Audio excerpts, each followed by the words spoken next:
Hi friends, గోసెట్ సుబ్బరం మీ సైకాలజిస్ట్. ఇవాళ మనం చెప్పుకునే టాపిక్ వెయిట్ లాస్లోని ఎమోషనల్ ఈటింగ్.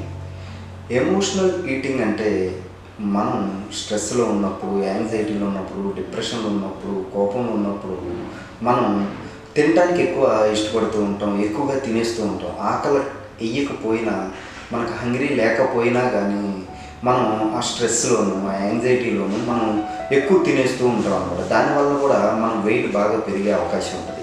ఇక్కడ గుర్తుపెట్టుకోవాల్సింది ఏంటంటే, ప్రాబ్లం ఎమోషన్ ప్రాబ్లం అయితే దాన్ని ఈటింగ్లో కూడా ప్రాబ్లం క్రియేట్ చేస్తున్నాం అనమాట. ఇక్కడ గుర్తుపెట్టుకోవాల్సింది ఏంటంటే, ఎమోషనల్ కంట్రోల్ ఉంటే వెయిట్ కూడా కంట్రోల్ ఉంటుంది. కాబట్టి ఇక్కడ మనం ఎమోషనల్గా ఈటింగ్ చేయటం అనేది కరెక్ట్ కాదు.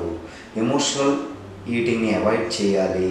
డైలీ వాకింగ్, స్ట్రెస్ తగ్గించుకుని వాకింగ్ చేసి ఎక్కువ స్ట్రెస్ని, యాంగ్జైటీని, డిప్రెషన్ని తగ్గించుకోవటం వలన, ఈ ఎమోషన్స్ని కంట్రోల్ చేసుకోవటం వలన మనం వెయిట్ లాస్ కూడా అయ్యే అవకాశం ఎక్కువగా ఉంటుంది అనేది తెలుసుకోవాలి. ఎందుకంటే ఎమోషన్లో మనం ఎక్కువగా తినేస్తూ ఉంటాం అన్నమాట.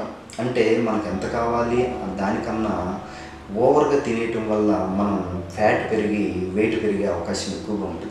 కాబట్టి మనం కాన్షియస్గా ఎంత తినాలి, ఏం తినాలి అనేది తెలుసుకుని తినటం వల్ల, ఎమోషనల్ ఈటింగ్ అవాయిడ్ చేయటం వల్ల కూడా మనం వెయిట్ లాస్ అయ్యే అవకాశం ఎక్కువగా ఉంటుంది. కాబట్టి ఎమోషనల్ కంట్రోల్ చేసుకోండి, వెయిట్ కూడా ఆటోమేటిక్గా కంట్రోల్ అవుతారు అనేది తెలుసుకోవాలి.